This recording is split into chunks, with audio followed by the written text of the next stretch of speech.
guys, TechThatYT here, and today I'm going to be going over my full Samsung Galaxy S collection, so let's get into the first phone. Now, the first phone is the Samsung Galaxy S Captivate, which was released on AT&T and was actually the only carrier where you can get this specific design on, as they did commonly back in the 2010s. As you guys can see, mine did not come with a backplate, nor a battery, but my Galaxy S2 battery actually does fit in the phone, and it is fully functional. It is actually my only cracked Galaxy S device, or at least, line, which I don't have an uncracked one.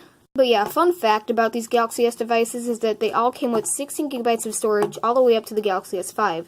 Even this old Galaxy S1 Captivate, so that's pretty cool. Moving on to my Galaxy S2 Epic, which was one of the last phones to have a different design for the different carrier you got it on. Mine was on Sprint, so it looks like this, and is actually one of the best designs, I think, on any of the different carrier variants. Another thing that was last for this phone was the four actually touch capacitive buttons on the bottom, which actually never came back until the Galaxy S8.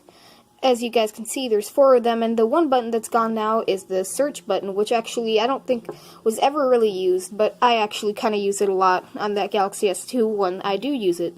But yeah, I can confirm that this device was fully functional, and I got this from the Target bin. This was one of my first finds ever, but it was like 5 finds in. I found so many things that I consider this one of my first finds, but yeah, it works fully, and there's nothing wrong with it, and I really enjoy the phone.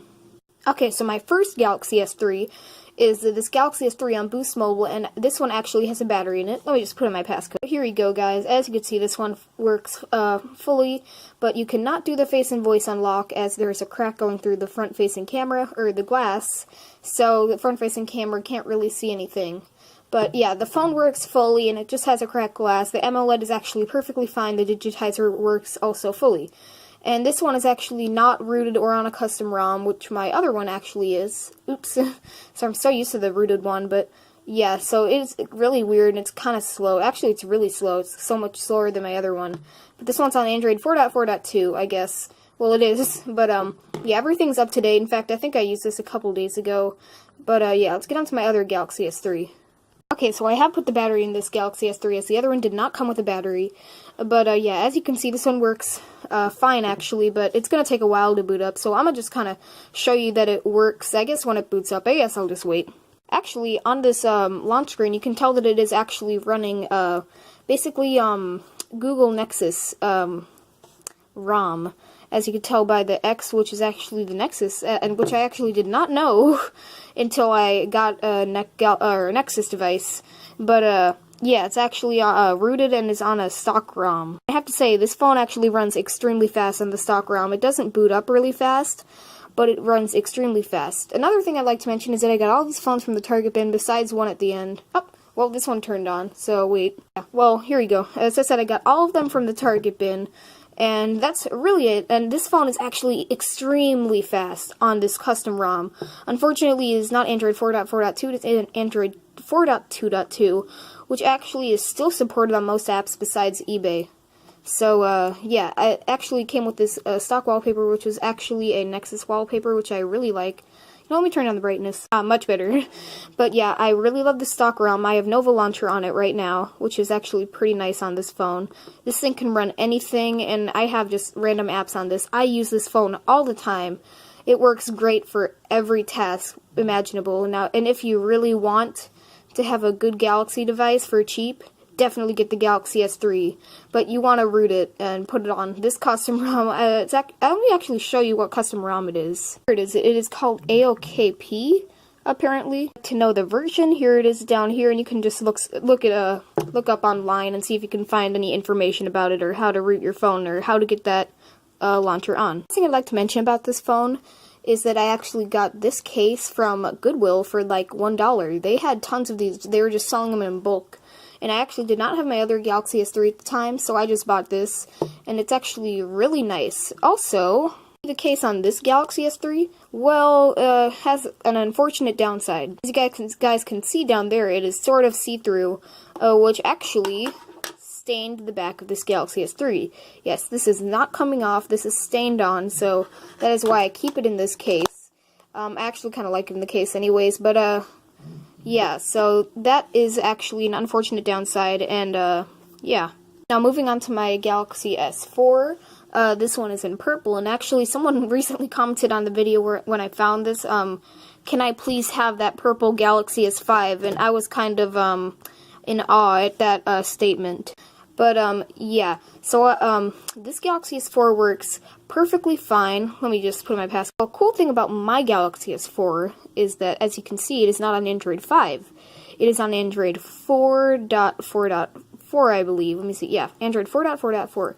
And as you can see, the touch capacitive buttons do not work at the bottom.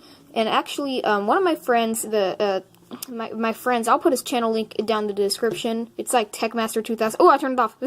Okay, that was totally by accident. Did not mean to turn that off. But yeah, he told me that if you swap motherboards, the touch capacitive buttons don't work for some reason. I guess it must be designed with the phone. That's kind of a weird thing.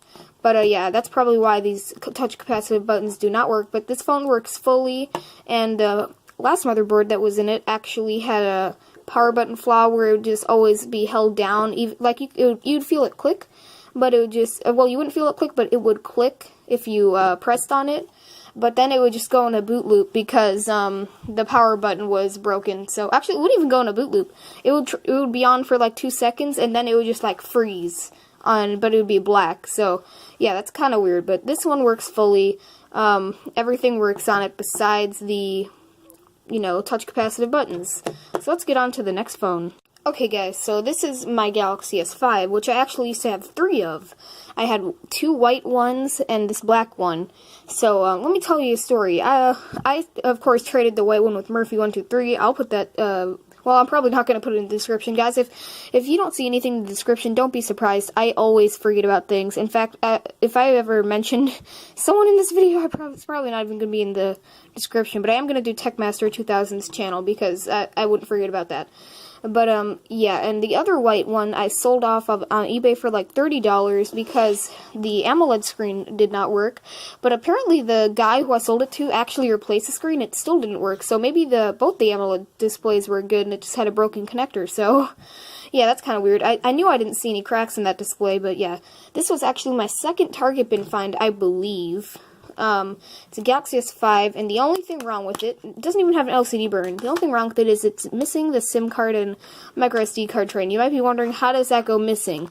Well, it was actually all torn up, so I just kind of removed it.